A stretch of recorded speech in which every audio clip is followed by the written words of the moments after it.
When is the president's next physical scheduled? Last year it was in February. I don't have anything to share on the president's next physical. Obviously, we will, once that happens, we will be transparent and share that with all of you, as we've done the last 2 times. I just don't have anything on the books to share. Well, to be clear, they weren't that transparent the past few times the president got a physical, but that's the White House getting questions they don't really want about Joe Biden's health. We can't ask Biden himself, of course, because he is the most inaccessible president in modern times. The uncomfortable questions come because the administration tried to cover up Secretary of Defense Lloyd Austin's prostate surgery and then 3 days or more in the ICU. Nobody really cares about Austin's prostate cancer. We, of course, wish him a speedy recovery. If he just put out a statement before Christmas, this wouldn't even be a story. But since the administration, and Austin's part of the administration, can't be honest about the defense secretary's health, the American people can't believe them about the president's health. This is a huge problem for an 81-year-old president going into an election year. He uses the short stairs on Air Force One, reportedly wears sneakers so he won't fall, keeps a very limited schedule with almost more time on vacation than at the White House. The White House refuses to put out his doctors to take questions about what kind of medications he takes, and gives very limited information on any cognitive testing that would be normal for an 81-year-old. They greatly limit press availability in unscripted moments. Here now, founding editor of Mediaite, NewsNation contributor Colby Hall. Colby, always good to see you. You are the NewsNation On Balance resident philosopher. Am I being fair in connecting the very appalling behavior about Lloyd Austin's health and Biden's health?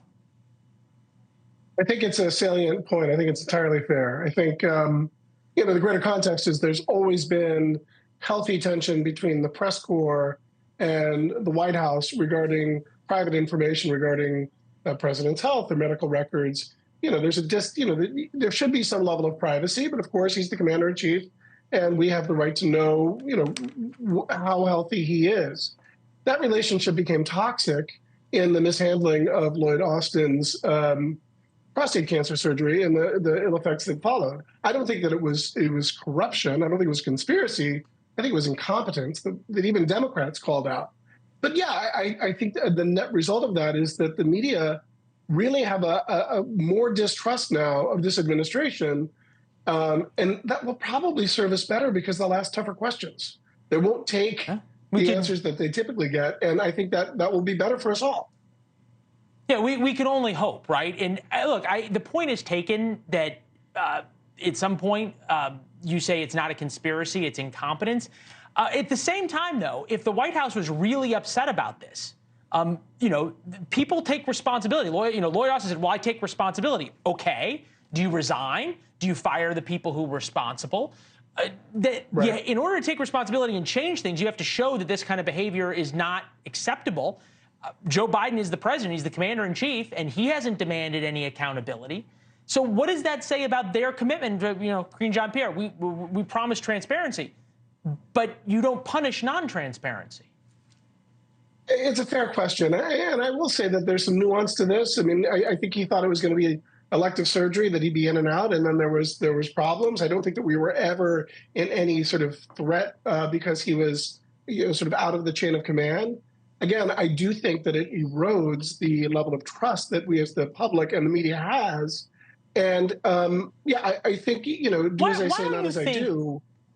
Why do you think the White House press corps, and I'm wondering this, why aren't there questions to Karine Jean-Pierre about some of the things that I brought up in the lead? Because they want access. And we've talked about this a lot. A lot of these people, there's this low-level sort of junior high cafeteria table dynamic at play that, either you're on the winning team or you're against them. And if you want to get called on questions at press conferences, however few they may be, they keep notes. They know who's going to be asking questions and saying tough things. And it's why some people who ask tough questions are rarely called upon. And those who are called upon are playing the game or playing ball in the way that the Biden administration or the press shop wants. And that's not just the Biden administration. That's long been the case, except for under Trump, who just loved to field questions from anyone because he was a master at it, and it was entertaining. Yeah, it was entertaining. Look, and his doctor came out there for 2 hours and answered questions. So there you go. Hey, Colby, we got to run. Thank you very much. Thanks for watching. Go to joinnn.com to find NewsNation on your television provider. And don't forget to click the red subscribe button below to get more of NewsNation's fact-driven, unbiased coverage.